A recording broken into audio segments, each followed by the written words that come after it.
Hello there, ladies and gentlemen. I've just once again tried to record my Cathay vid and cocked up entirely because this time I'd not turned the mic up on the recording software. So I got to about an hour in and then realised I was on zero volume. Like, I don't know what's up with that video. It's cursed. It's cursed. That's got to have been like attempt 10 or 11. I spent so much time on it.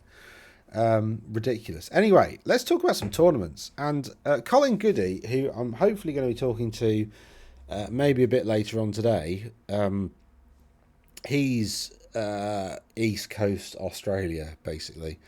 So, but anyway, I've been talking to him about this, and after my last video, he's actually, we've been talking, and he's actually gone and bloody done it. Absolute mensch. So we'll talk about the faction performances in a bit, but what this is actually revealed using this method, and this was, a bit of a hunch of mine, is that actually the regions have different results. So, for instance, Dark Elves are one of the best factions in Australia, right? So, essentially, say you're Australia. So when we're over here in the UK saying, "Oh, Britonia's broken," in Oz, if you look at the competitive scene, well, actually, it's not really. It's close to it, but it's actually Warriors of Chaos. Exiles are broken. They're broken everywhere, I think. And Dark Elves, funnily enough. So there's something that they're doing, in Australia, which is really interesting. Canada, Vampire Count. So it's really interesting how this kind of, there's not a lot of results in, there's not enough in France, I don't think. Germany, still not enough results, really. Can we get Europe? That's something I talked to Colin about. I think grouping Europe would make a bit more sense. Or maybe grouping like the Scandinavian countries and the rest of Europe or something. Spain's actually got quite an active old world scene. Yeah, look, Troll Horde is broken. Now, again, there's only 17 events. There's really only 17 results going into that, so that's not really enough in total, but still, And then, of course, we've got Old Blighty, which is where most of the results should be. Chaos Wars, Mortuary Cult, Exiles, Bretonia, Oh, hold on. This is core launch to today. Core launch. So this is like the overall stats over that entire period of time. Whereas if we go for essentially since the last FAQ, there's been... oh, that's interesting. I wonder why they're not... Oh. Okay. There's a period... minimum 10 plus appearances. Okay, right. So what he's doing here is he's saying you've got to have appeared at least 10 events in order to get on the faction performance chart. That makes a lot of sense, actually. Because then it means there's at least some data. It's not just one errant result that's being reported as like a faction result. So that's fair. If we had the data and we could be really selective, we'd say actually only 290, or sorry, what is it, 487 results. But can't do that. So, overall, all regions over the last fortnight, we've had quite a lot of results come in, and, Wood Elves seem to be bottom. That's over very few results, so you can't really say anything out of that. So, and also, another cool thing about the start date is you can look at, like, since these things, have they had any, like, impact? So you can go from the FAQ errata, or we can just go, the core launch and go for all the data over all period of time. So, really, really cool resource. What he's done as well is he's given this little banding, which shows like a normal range of results for that faction. I'm not sure that's correct yet, but that's something I can talk to him about later on. These ones look a bit more realistic, but like the standard deviation, he's added +2. Oh, no, +2.3. I really need to find out how he's working that out. Anyway, because that's probably wrong. You'd expect the standard deviation to be something like 20-odd%. But anyway, work in progress and really good bloke. Really understanding stuff. Right, let's have a look at some tournaments. Let's do some meta, which I haven't done for a very long time. Well, last week actually, but right, all states, all events, yeah. Right, so this is my first time using this website, so please, for this purpose, so please do bear with. I have been playing around, but Right, what am I doing? Let's. Can we have latest, recent, latest, or is it finished that I need to click on? No, it is just recent. Right, so TrailCon Old World Tournament. It says 18 cap, but I think he's just reporting the. Oh no, of course the result comes up here, so it's alright, I can mill click on stuff. That's a 1750, so well done to Parker, Chandler, Parker Brown, Chandler Parker, Mike. Oh, why couldn't he be called Mike Chandler? Mike McCabe. Don't know, whinging about somebody's name now. And Mike McCabe, well done, but I'm not going to look at those lists because 1750 doesn't really come up a lot, and it's not really, not really useful. Last minute's Ersatzkrieg. What's Ersatz mean? Can't remember. There's an owl that's happened. Grognard Games. Again, I'm not sure about players. Only one win. Bull City beatdown. 3 rounds. Have there been... A date sorter here would be really, really useful. Where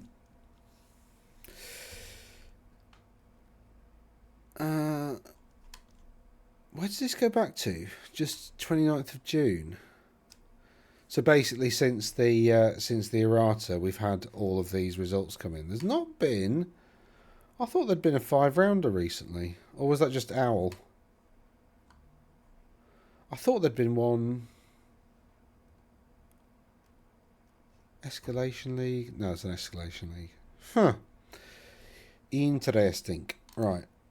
Oh, that can't have just been those. Have I... Best Coast Pairings, isn't it? That's the... Am I just being really thick, or am I don't, I'm not sure whether I can use the thing right. Apologies, ladies and gentlemen. I shall be competent shortly. So Owl, this one. Now. Latest results. This is just US, isn't it? The thing's up here. Can we go global? No, that just goes back to there, doesn't it? Annoying. Right, latest results. That's why there's not as many as I thought there was. Xmas in July. Let's have a look at that. 5 rounds, 32 players. Nice, 3 rounds. Well done to Danny, Eric, and Thomas. No army lists. This means no army lists were attached, doesn't it? So that's a really good way of just deciding not to cover it, isn't it? So Xmas in July I'm not going to look at because there's no army lists. But well done, Sean, Liam, and Andrew for your results. Interesting that Sean managed to win the tournament with actually one draw. So obviously he's 2 wins. Liam's obviously got 3 narrow wins, and this happens sometimes where, essentially, basically Sean probably got like 2 20-point games and then scored 15 in the draw or something, and then scored 5 in the draw or something like that.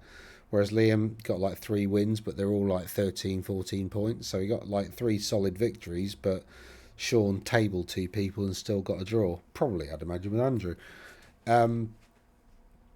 So, yeah. Interesting how those... And obviously, with the new draw criteria, and I'd like to see tournaments use 300 points as being like the draw window, because I want to see more draws, because it's more interesting in terms of like overall tournament results when there are more draws. It's way more interesting. Right, so that's Australia. Don't know what accent that was. Canadian. I said latest results. There's no upcoming. It says latest there. That's probably the right screen then. Denmark, nobody. France, nobody. Germany. There was one here. Is Israel and the Bundesliga, but no rounds to that. With a 5-round tournament in Auf Deutschland.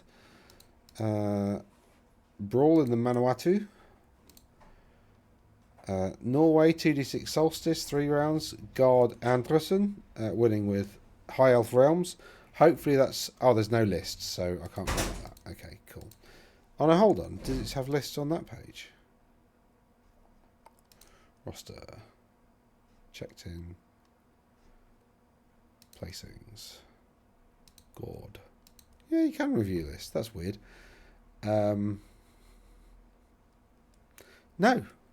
Just 6 sisters, 2 skycutters, 6 dragon princes, 6 silver helms, 12 silver helms with the war banner, ring of fury there, noble prince, archmage prince on a dragon. 501 points, not legal anymore. Not legal.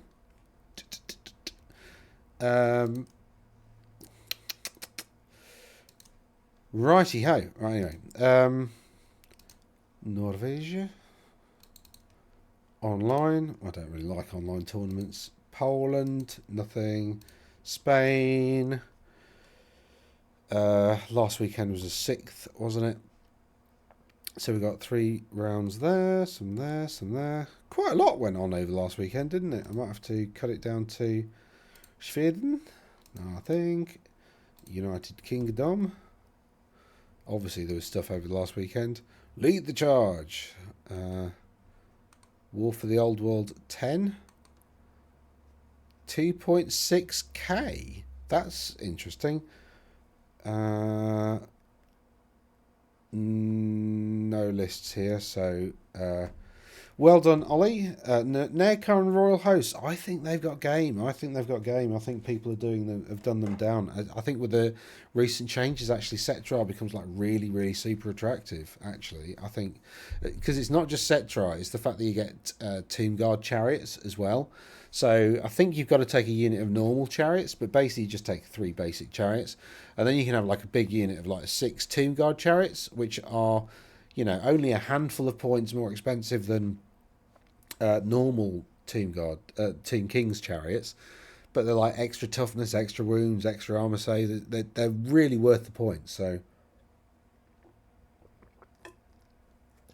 and of course you've got Tomb Guard, are they? Pardon me. So you've got like Cleaving Blow on the right, so they're well worth the points upgrade. And then you stick Settra in it, and I think they can all accept challenges as if they're champions as well.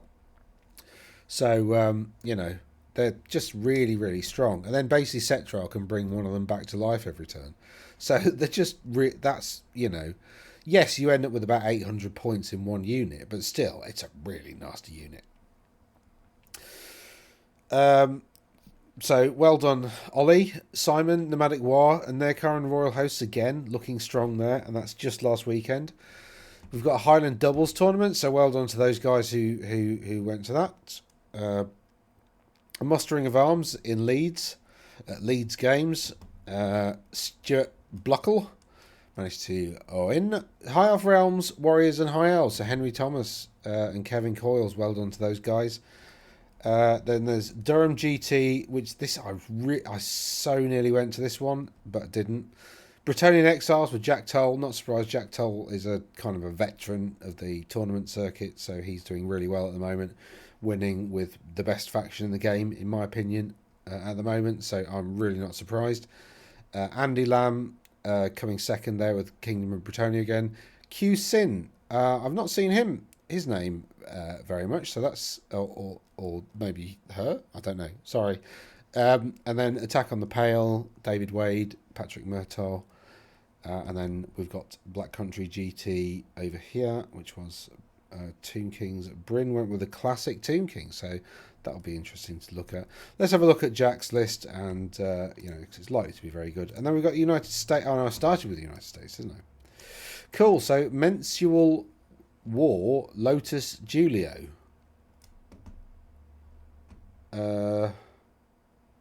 Table. Mensa is Latin for table. So war on the table. Lotus. Forget what that means. Julio is July. So tabletop war in July or something like that. My Latin is shocking, as you can probably tell. So RHJO managed to win with the City-State of Nuln. Only 8 players though. City-State of Nuln winning, Wood Elf Realms coming second, Dwarven Mountain Holds coming third. I wanted to have a look at this one because of this City-State list, because you don't see very many of them really. They're not doing very well. So you got a captain with the Bardi Warhorse, full plate. Got an engineer, of course, with Squint Soften's Marvellous Magnifia. A grenade launching blunderbuss. What's Squint Soften's blah blah blah blah blah blah. Let's go to, oh, for God's sakes. Why every time you want to, oh no, I need to click this, don't I? I've not actually built out all my net lists on here yet, but Squint Softens, Marvellous Magnifia. Squint Softens, Marvellous Magnifia. Squint Softens, it's an enchanted item? Oh, it's extremely common. Bearer doesn't suffer -1 to hit when shooting at long range. That's an excellent thing. Yes, well done. Yes, good pick. I got engineer with Von Trickshot's Wondrous Arquebus, which is like multiple wounds and shit. Then you got a general on a griffin with full plate, and the Mace of Hellstern, which is absolutely wonderful. The Mace of Helmstern is a strength 10 AP like 4 or something, weapon. And he's got the white cloak, which again is magnificent because it gives you a 3-up save against flaming. There's a lot of flaming attacks around there, like more than you think. So it gives you a 3-up ward save against flaming, which is really, really good. And it also gives you like +1 save or something. It's a pretty decent item actually. I quite like it. It's not a suit of armor, of course. I was just checking. Is it a talisman? What the hell is it? The white cloak. It is a talisman, apparently, apart from being a cloak and therefore a garment and therefore armour. But never mind. We've put it in talisman. Sorry. Yeah, 5 at ward save normally and 3 up against flaming. So it's a very good item because essentially it's a talisman of protection with this extra ward against flaming attacks. And like I said, there's quite a lot of flaming attacks out there. That you would be surprised. So yeah, good item. Then we got a Master Mage. It's a bit of magic there. Not really sure what that's there for, but anyway. And then we've got some state troops, which you've kind of got to have. 2 big units of Outriders because they're class. A small unit of drilled Empire Knights, I guess because they're probably cheap and, it gives you a little bit of counterpunch threat. Then we've got a Hellblaster, Steam Tank, and a Great Cannon. Okie doke. I don't know why that list was listed. There's nothing incredible in it apart from lots and lots of cheap characters, which is quite cool. Right, and then we have this tournament that took place in Spain. 20 players turned up. Alvaro Crespo. I don't know how to pronounce that.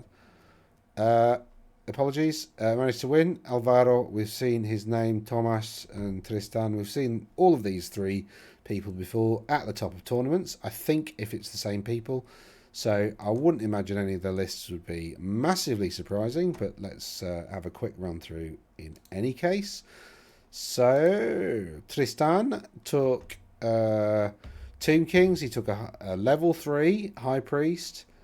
He then took a Tomb King, level 3 High Priest with a Hieratic Jar, which is the one that allows you to do your Arise ability twice per game.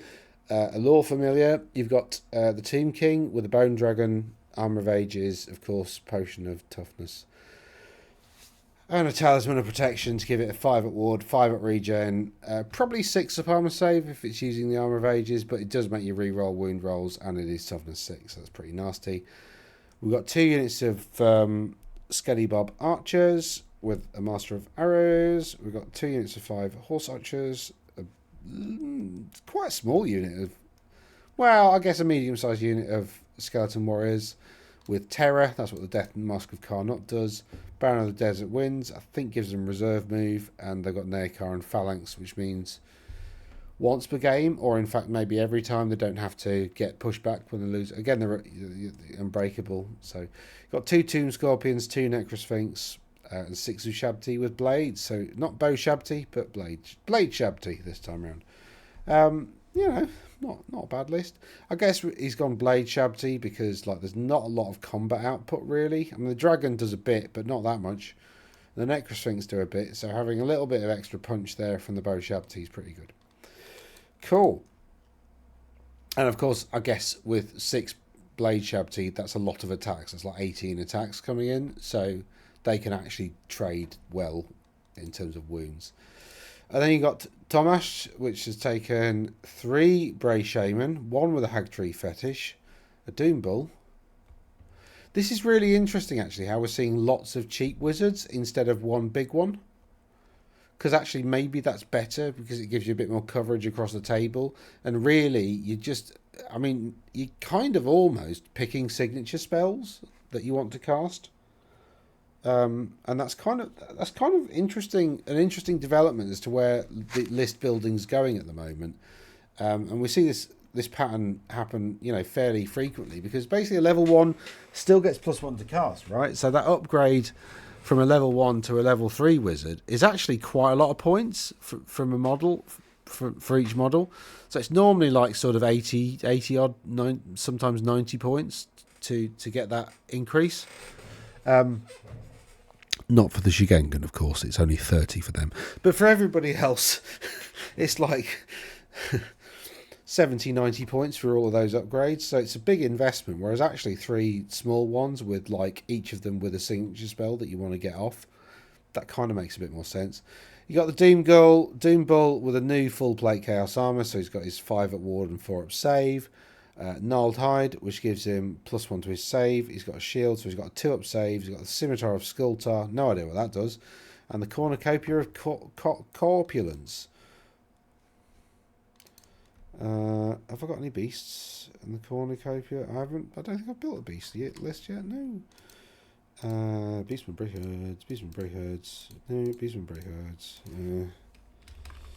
Beastie Boys. I've got a Doom Bull with... What did he go for? He went for the... What was it again? It was the Scimitar of Skultar. Scimitar of Skultar. There it is. 25 points. Strength normal, AP 1, Armor Bane 1, Multiple Wound 2. Yeah, that's good for 25 points.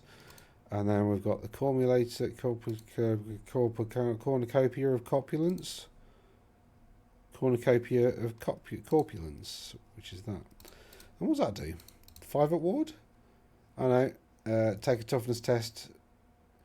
Any models in base contact with a pair must take a toughness test. If they've failed, they lose a single wound. Okay, I guess. I'm not sure on that one.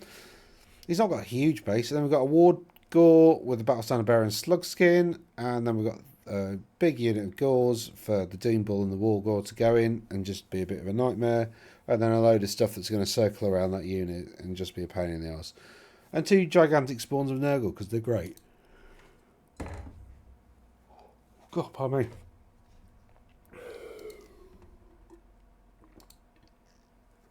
It's really hot in the UK today. And as you can tell from my frame, I'm very slight and I don't have a lot of fat on me. So, I really appreciate the extra heat. I'm not covered in slabs of muscle and fat at all. I'm very svelte, despite my appearance being that of, sort of a human equivalent of a gorilla. I'm actually not. I'm actually, more kind of, marathon runner build underneath all this. So I love this. Absolutely not. I absolutely hate it. And the problem with Britain is because it's a very wet country, you get wet heat. And anybody who's not been here doesn't understand how ridiculously hot it gets. Because the problem is the moisture comes out of the ground and it kind of sits in the air and is also very hot in the air. So you kind of end up with this kind of wet heat and you can't sweat because there's so much water in the atmosphere that your sweat just doesn't wick away. So it doesn't actually wick away heat. So you just end up just wet and hot all the time. It's horrible. And if you've got a lot of fat, like me, you sweat a lot anyway because, you know, so it's just really unpleasant. Right, Grim Goras, Alvaro Crespo has a Black Hawk Warbus. Is that Grimgor who's in my chat every now and again? If it is, say hi, or if you're not him, then whatever. But if it is, that'd be cool. So Black Hawk Warbus, Trollhide Trousers, Talisman of Protection, nice, pretty standard. You know, all the protections, 5 up, 5 up. Three up, 5 up, 5 up. So that's pretty good. He's got a couple of Night Goblin big bosses on Giant Cave Squigs. I was just trying to think in my head, is that on or with? And then I thought, no, that's AOS, isn't it? Is it? Yeah. And then we got level 3. Got another war boss with, again, Trollhide Trousers, Enchanted Shields. It's got 6 up ward from that. 5 up regen from the Trollhide Trousers and +1 save, I think. So he's gone for 3 up there on a Wyvern. This one's got the Dragon Slaying Sword, so a double Wyvern. But actually, Wyverns aren't that expensive. So it's not a bad idea going double Wyvern. In fact, could you go triple Wyvern? I don't think you could actually, could you? Anyway, he's got a big Black Hawk. He's lent into the Black Hawks. He's got a big unit of Night Goblins, another Night Goblins with Fanatics. 3 units of Night Goblins with Fanatics. I'm surprised one of them hasn't got the Standard Bearer and a load of bows, to be honest. You know, it's worth it on one unit, I think. And then a couple of Mangler Squigs, because actually they're okay for their points. So yeah, well done, Alvaro. Good result. Good result. Then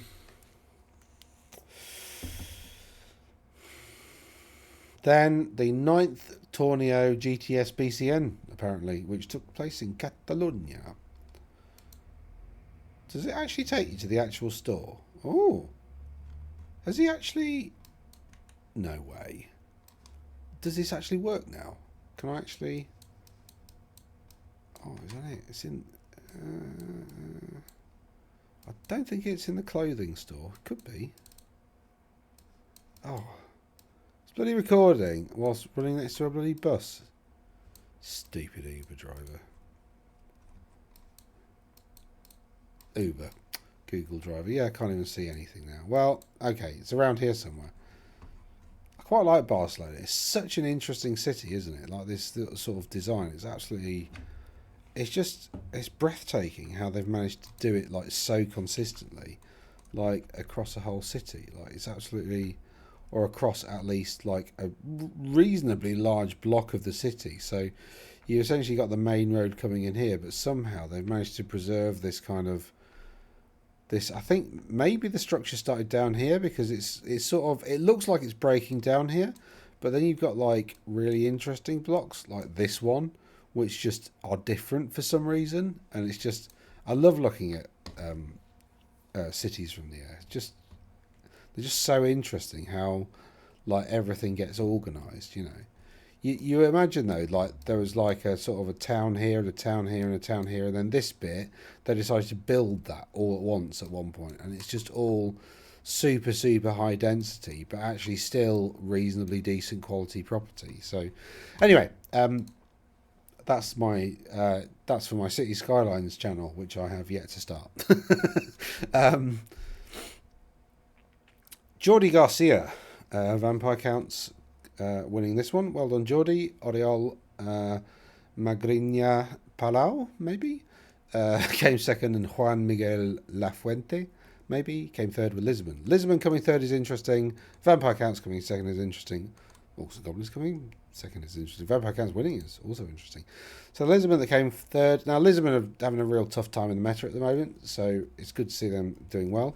He's got a Slime Mage Priest, which is got a General and BSB and an Arcane Familiar. Fair enough. He's got some Temple Guard, which you need, because if you don't have Temple Guard, the Slime Mage Priest just gets shot to shit. He's got some Saurus Warriors, which I think actually, you know, do quite well under the current new infantry stuff. I think Saurus and Temple Guard, because they're also obviously infantry, so I think they do quite well. We've got a Scar Veteran on a Carnosaur, got a Skink Priest on a Stegodon with the engine, and we got and those are your heroes. So yeah, I think that's an okay list. I don't know how you'd make it better, to be honest. especially with a nerf to poison. You know, it's skinks aren't as valuable as they used to be. The vampire counts that one. He's got his secret objectives here, which is cool. He's gone for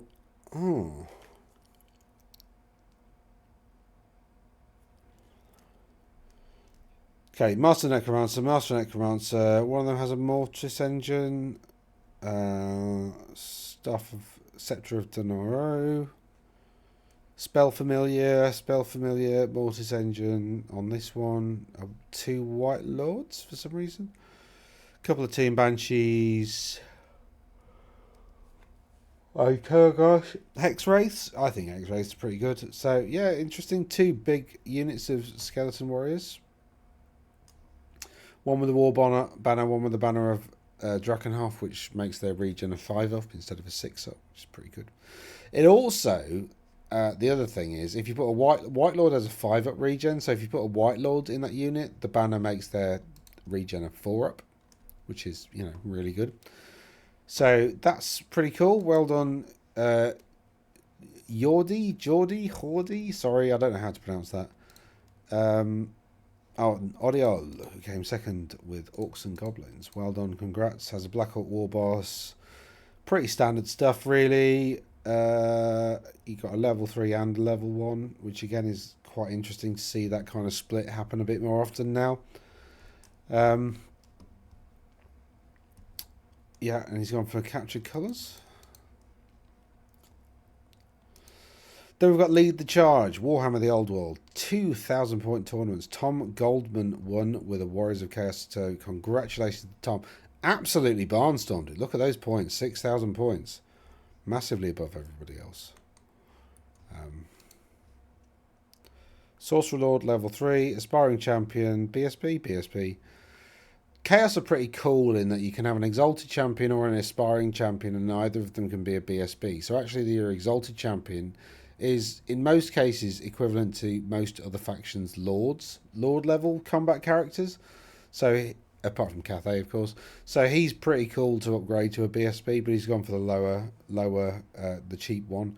Then we've got a Chaos Lord on a Dragon, 577 points though. So obviously this tournament wasn't sticking to the 6th of July though, but wasn't sticking to the 25% points limit on a single unit. So that's interesting that people are ignoring that rule. I think you should, in general. I think there are plenty of ridiculously overpowered characters underneath 500 points. You don't need that kind of limit. If people want to spend 700 or 800, it's a big investment in points, right?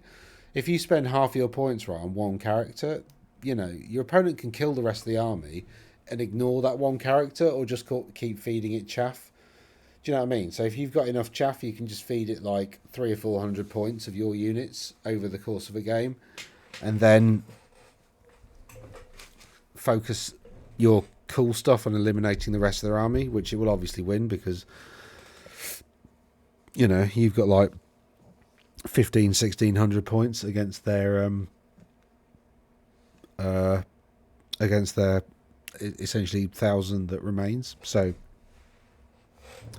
they're not that difficult to deal with, especially with the nerfs to that essentially more or less stop big monsters charging into big blocks of infantry. That's just like, it was a dumb idea before, and now it's impossible.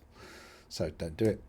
Then he's got Marauder Horse of Tzeentch, Forsaken. Quite a lot of Forsaken by Khorne, which gives him Killing Blow. He's got some Warhounds with Armoured Hide for some reason. He's got 14 Chosen Warriors. He's got a Battle Magic, so he wants reserve move, so he can... No, he can move again with them. It's not reserve move their spell, is it? It's just move again. So I guess you could like triple march up the table and then double march again and just get into a really nice position, rather than using the you know, the demonic stuff, the Steed of Shadows, which is a bit harder to wield. But then he's got a gigantic spawn of Nurgle, because I think the gigantic spawn of Nurgle, I think, are pretty much obligatory in a Warriors of Chaos list, like, because they are just so good. Toughness 6, 6 wounds, you know, 5 up regen, so effectively you got to do 9 damage at toughness 6. you know, and it's got some pretty cool abilities. So, you know, well done, Tom. Good list, good result. Right, War for the Old World 10, which 2.6k, I presume, is the size of the tournament. So I presume they're going 2.6k, so that essentially means your characters can be 650 points. So maybe that's what they've done, so that the characters can still, you know, your 25% allocation doesn't eat stuff up. But this is a pretty standard, you know, orc. There's nothing amazingly surprising in there from the orc player who won by quite some margin. You know, and 12 players, you know, maybe they weren't the best opposition there on the day, but still, you know, Malik, well done. It's tough winning 5 games in a row. Like, just in general, it's really tough doing that, so congratulations. Yeah, this one's a bit more fluffy because he's named all his units. And still comes second, so Owen, well done. Character and results. And Jack Cropper with Krollmore, interesting. I've not seen him in the thing yet. And a pretty standard... Oh, Bone Grinder Giant is interesting. A fairly standard Beastman list, like lots of little wizards, lots of little units, just lots of little annoying things all over the table that occasionally coalesce into a massive threat, which is exactly how they're supposed to play. So well done. Then we have the Durham GT Ostermark Overnight. 5 games, 32 players, so pretty decent sized tournament. Jack Toll wins with 75 points, but look, only just wins. Mark and Keith, if they drew in the last game and took each other out, that would be hilarious. But well done, Jack, for winning with Exiles, and then Mark for coming second with Bretonnia and Vampire Counts. Pete Gray, he's got 3-1-1, which isn't an amazing result. It's pretty good for Lizardman, but well done, Pete, for getting them up there. Okie doke, so Jack has got a Paladin with the Falconhorn and Fredemund, so it's still being taken, despite the fact it's only one use only. This is 2,500 point exercise, so you got a level 3.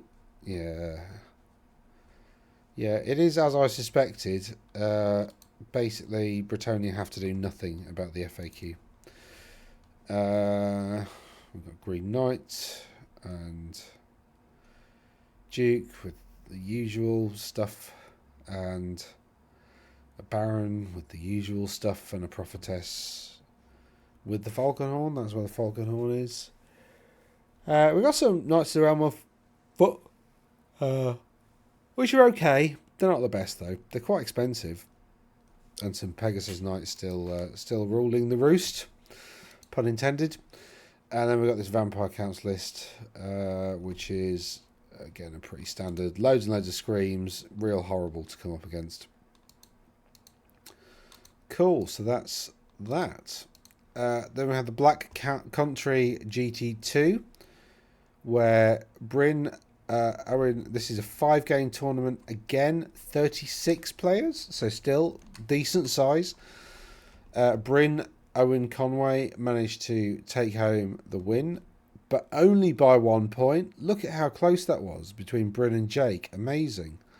This table, by the way, like, can I just say how good this website is? Like, Colin's done an absolutely amazing job, because it's like, it's even better than like the places that are supposed to be displaying these results. But this shows you in a table exactly what you want to know about a tournament, like how close it was, what the results were, what they were taking, who they are, and then there's something about the ranking for how this thing ranks stuff. So it's brilliant. It's a brilliant resource.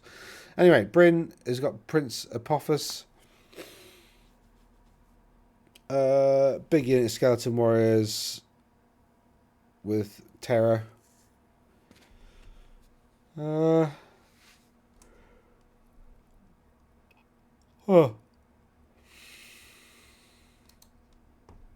Okay, I mean, Bryn's obviously a good player, because it's not a broken list by any stretch. I mean, 2 Necrosphinx is pretty nasty, but the rest of it is pretty standard. So he's just outplayed people. He's not done anything janky with his list. Then you got Jake Bucknell. It's gone for 2 level 4s, and therefore under the current meta, this is illegal because you're only allowed 1 level 4. But this is under the current meta, so it just I think a lot of people are still catching up a little bit. So I think this was probably under the pre-errata rules. Sorry, I just stubbed my toe on the desk. I talked about that one. Q-Sin winning with Warriors of Chaos. Actually, only just despite getting an extra win. So, and Andy Lamb's pretty decent. So, 2 level 4 wizards, 1 over 500 points. It's not legal in the current meta. So, but well done anyway. It's really, again, it's difficult to win 3 games in a day.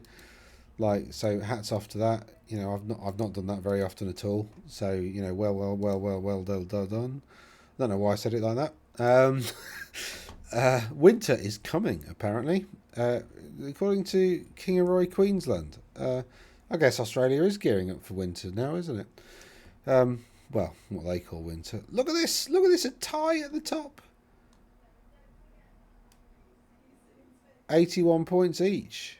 Oh, gosh. I don't know how they split that, but that doesn't seem fair. Chris getting 6 more ranking points than Aaron. They tied. They probably should have been... I don't know. Anyway, they've obviously got a tiebreaker. We've got Chaos Dwarves, an Expeditionary Force, and Orcs and Goblins coming top. So well done to those 3. Really good result. Really difficult to do. So Chris Curran, Winter is coming. This is his... he came top. And look at this little badge to tell you where the list came. So we've got Josh Lehman, Big Orc, Black Orc War Boss, Cavalry Spear. Is there anything surprising or exciting in here? Is this 2,000 points? It's not, is it? Actually, 440, 640, 680, 750. It's like 1250, isn't it? Yeah, it's a 1250 tournament. I think. Where's the 13, 240, 373, 5, 820, 870. And it's about 1,000. Yeah, it's about 1,200 point tournament. So I'm not going to look at those lists because that tournament size doesn't turn up very often. But well done in any case. Last minute Ersatskrieg at NWG. There's no lists here. I don't know why I clicked on that one. It's an owl with no list here. But well done to Greg, Michael and Andrew. We've only got a list for the Skaven player here. I guess he uploaded his. But Skaven coming second in a 5-game tournament. This did take place in America, which have a slightly different meta to the UK. But still, 16 players turned up. He played 5 games and won 4 of them with this Skaven list. So it's worth looking at, I think. So we've got Grey Seal level 4, 2 tokens. Grey Seal level 3, 2 tokens. Plague Priest. You get D3 anyway, so they're probably starting with 4. And actually, Warpstone tokens in the current meta are really super powerful because you get +2 to cast with both these for their wizard level, but also like plus D3 extra. Is if you roll a 1 on that D3, then you just take a wound. It doesn't count towards miscasting, but if you just roll 1, you take a wound. I think you still get +1 to cast and you take a wound, but still plus D3 is amazing because they're up to basically +4 to cast on average, which you know you just don't get anywhere else. But it does come with a risk, of course. You've then got Plague Priest with a Talisman of Protection and all the plaguey sort of stuff. You got a Warlord with a Hellbed and 2 Skaven Brew. Presumably that's going to go, yeah, so there's some Storm Vermin there with Razor Standard, Skaven Brew Warlord. You know, that's a decent sized infantry unit. And again, infantry are pretty good now. You've got Clan Rats with a Rattling Gun. More fire. Sorry. And you got some Clan Rats, and then you got some Giant Rats with a Packmaster. I love the Giant Rat unit. Like, it's so cheap for what it can do. Then you got some Plague Monks with a Standard Bearer and the Banner of Verminous Scurrying, which I think gives them Swift Stride, and 2 Warp Lightning Cannons, which you don't see very often, to be honest. Gutter Runners and Jezzails, but 2 Warp Lightning Cannons. They're an interesting inclusion. Yeah. Interesting. I'd love to know how he uses. Leo, If you know of this video, please tell me how you use those cannons to great effect, or were they as useless as they usually are? I used to play Skaven back in 6th, and I think my Skaven army, it got beaten once, and that was like in the final game of the tournament, and it was basically that one to win. But I think I got beaten like once competitively with that list, and I did have variously in-came warp lightning cannons, and they went straight back out because they did absolutely naff all every single time. But the models were so cool, so I kept trying to build it in, and it just never did what I wanted it to. Oh, it appears that's it. Really? Old world rankings? No, I can't remember. Old world rankings. It was called that. Right. So that's gone through a few of the net lists. As you can see, a lot of factions, I don't think people have quite caught up with the meta yet. I think a lot of people are still playing the old rules. But in terms of faction performance, you know, as we can see, Exiles have the highest win percentage by quite some margin. Yeah, that Z score's not right either. But I think in terms of like the scale and how he's split them up, he's got the Z score right. I think he's just got his maths wrong. So he's got his population density right, but he's got the maths wrong behind the Z score. Because Z score should be between 1 and -1. Like there isn't really, you know, it's essentially somebody's results relative to an overall population. So if you're the top result, you've got a Z score of like 1, I think, and if you're the bottom score, you've got a -1, I think, something like that. But yeah, in terms of population density, I think he's got the cut-off points right. Oh, I see what he's done. He's gone for Z over 1. Oh, fair enough. Yeah, that probably does work, actually. It could do, because we've got a contiguous data set, haven't we? So anyway, shut up, Dan. I'll do that later. Right, so you've got Exiles, Tomb Kings, Krace. Krace doing really well is a bit of a surprise considering it's pre-meta. I don't know how Krace are doing so well. They've only attended 22 events though, so I think it's still early doors. We still don't really know how good they're going to be. It could be the case, you know, with 22 events that you've got 3 or 4 players over the world who know how to use them, who have a really good list that people haven't quite figured out how to beat yet. And so I think it's premature to say anything about them at this stage. But Bretonnia, Tomb Kings, particularly Mortuary Cult and Exiles, are a problem. Errantry Crusades are getting on to be a problem. Vampire Counts, Beastmen are still really strong. But what about since the FA... Oops. What about since the FAQ?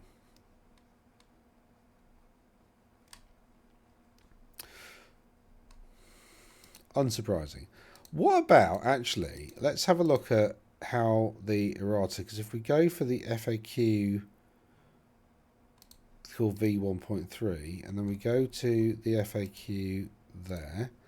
So from the last FAQ to this FAQ, we've had Krace, again, with not a lot of results, 22 results there, Exiles, Tomb Kings, Beastmen, and Bretonnia being a bit of a problem with High Elves, and these being a bit of a problem as well. And this is all regions all over the planet, right? With Null, the Expeditionary Force, the Neokaian Royal Host for some reason, I don't know why they're all down there. Lizardmen and Skaven being sort of, you know, woefully underperforming this. Poor old Skaven. But then if we say look at Australia, for instance, you know, it's a different meta again. You've got Warriors of Chaos featuring in there now. And Beastmen are right at the top up there. So Australia, everybody's scared of the Beastie Boys.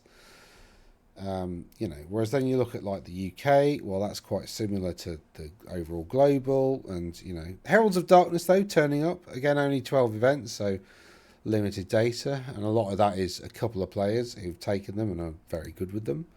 So that doesn't surprise me. And then you look at the United States, you've got essentially Bretonnia, Khemri, but some High Elves. There's actually quite a lot of really good High Elf players in particularly in, I think, is it California? I think around California, that kind of area. There's quite a lot of really good high elf players who do well at tournaments. So in essence, the meta changes like over the planet, and it's really and this is Colin. I absolutely love what you're doing here, because that allows us to look. This resource allows us to look at that and analyze it in a bit more detail and see what's going on regionally. It would be nice if you could, like, rather than it being one at a time, you could click multiple. That'd be quite cool. Maybe that rather than like a Europe. I don't know. But yeah. Oh yeah, and if we go GTs only, that changes. I mean, there's not a lot of GTs in Australia, but in the UK there's been quite a few. And if we go GT only, it doesn't change again, does it? It's the same. So GTs are the same in the UK. Not enough Skaven have actually turned up to GTs to even get a score on that. US, again, look, see, High Elves, this is between the last two FAQs. High Elves being like massive outperformers, weirdly, for GTs in particular in the States. But like I said before, that's 39 events. There's not really enough data to draw any firm conclusions, really. And I think that's the overall story. We need to get more people to go to tournaments and play more games and get more data to us, please.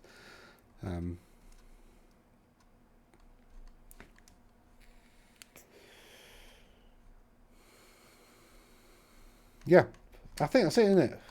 That's it. So, thanks for watching the video. I've, every like and all the rest is appreciated. I'd started doing this thing for my own sanity and got bored a bit ago, but I've been getting messages from people saying, I really miss your content. And I'm like, okay. I didn't really expect people to actually like it. I expected, like when I started the whole thing, to get like, I don't know, maybe my friends and my local gaming group to subscribe and, this to be, because I often spend a lot of time like explaining rules to people when I'm playing them. So I thought it would be useful if I kind of just have a channel that people watch every now and again, so I can go through the scenarios, because I know exactly what questions people are going to ask, right? I know what's going to come up in games, because I've been doing this a while. I've been doing this hobby for quite a while, so anyway, yeah. But it's really interesting that it's not really interesting. It's really gratifying and appreciated that. Sorry, I'm not flexing. I've actually the shoulder really hurts, and I just want to leave my arm up there because it actually doesn't hurt when I stick my arm up there. Anyway, yeah, it's all massively pretty. But I mean, put a comment down below if you want me to talk about something else. If I've missed any tournaments or whatever, put in a comment down below, and I'll talk about it next week. If anybody's seen anything interesting that I haven't, that's it's, all feedback is welcome and encouraged, and I have answered every single comment that anybody's made on any one of my videos. So you will get a response, maybe not shortly, but at some point. Anyway, it's again, thanks for tuning in, and hopefully I shall catch you again soon. Toodles.